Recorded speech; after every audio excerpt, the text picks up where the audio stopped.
Hi YouTubers!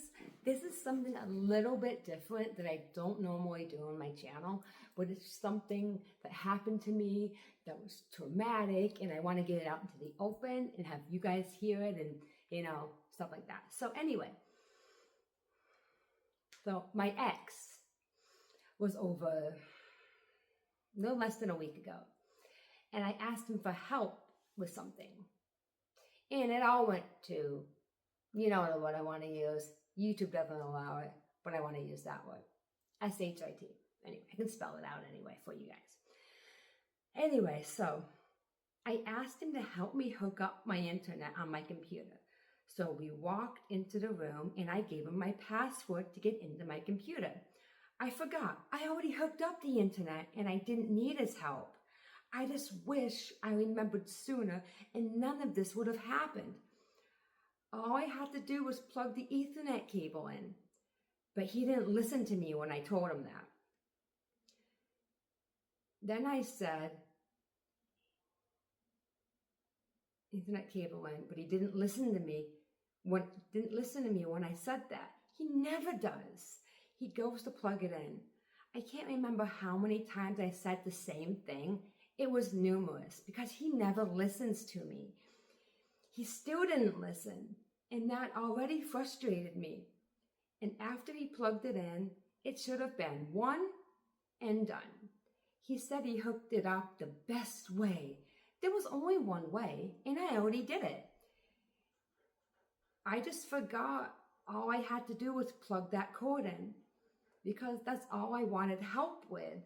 And I know it was hooked up because I did it before, but he didn't listen to me when I said that because he never listens. He installed a browser that I didn't give him consent to do. He just goes and does what he wants. He did that because he couldn't get into YouTube Studio without it, which YouTube Studio wasn't even relevant at the time. I didn't tell him to log me into YouTube Studio. He just does what he wants. And I feel like that was strike two. That got me more frustrated with him because he doesn't listen to me. He just does what he wants. Then he asked me for my password.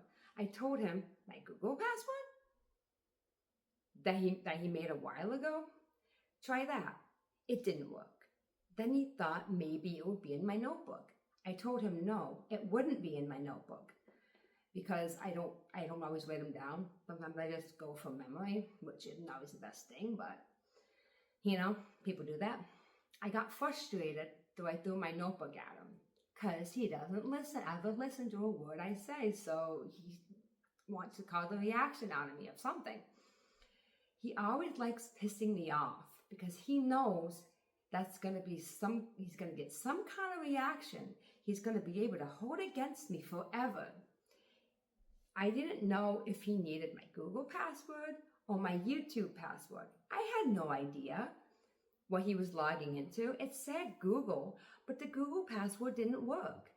Then he tried the password enough times to give me a code on my phone. Then he demanded multiple times in a very mean tone, go check your phone. 3 or 4 times. He didn't even listen to me in my own home.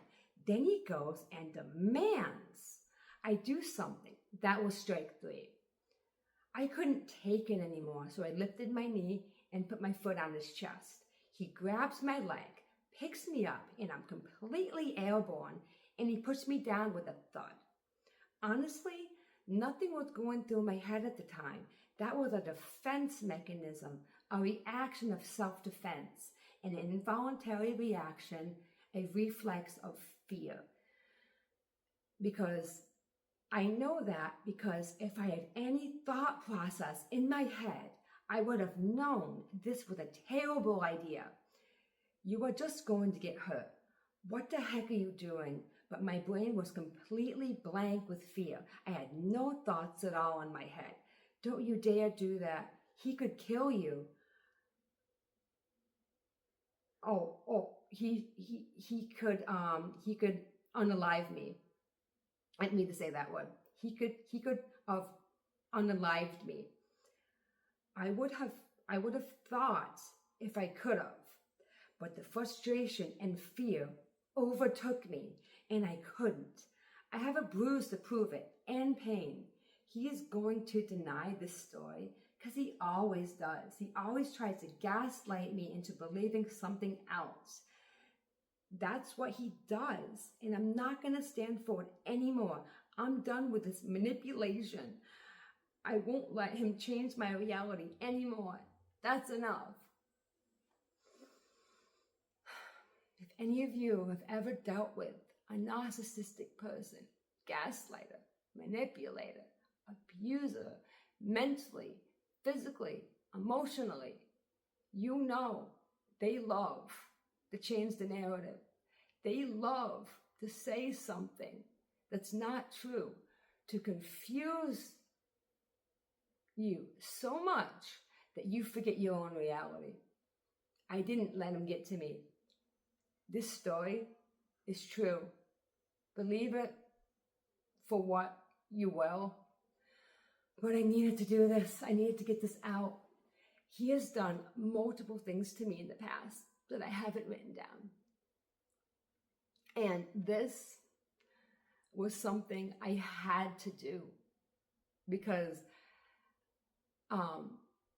it's been reported to the police. I have a care manager in a program. Yeah, I'm not afraid to mention that. But she asked if she had to report this incident. She did. So, she didn't know for sure, but she did. And so he has quite the reputation around here. I'm not going to say his real name, but all of you know him as Lan Zandon, Aliad, Zayad. No, I'm sorry. I'm a little flustered right now. Lanz, or Z for, Americans, Andon, Lan Zandon.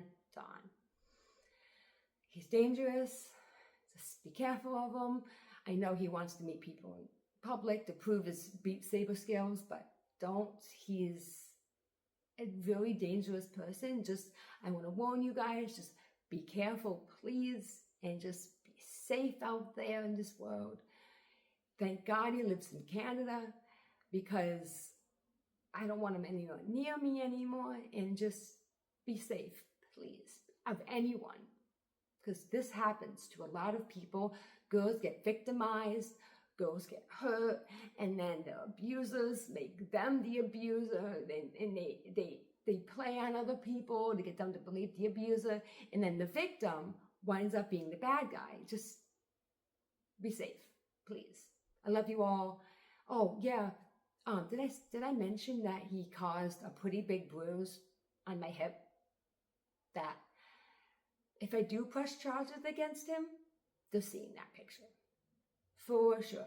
I have like a lot of nerve things, and that thud when he dropped me caused my hip on this side, the other side. It caused a weird neck spasm, which I've never gotten before.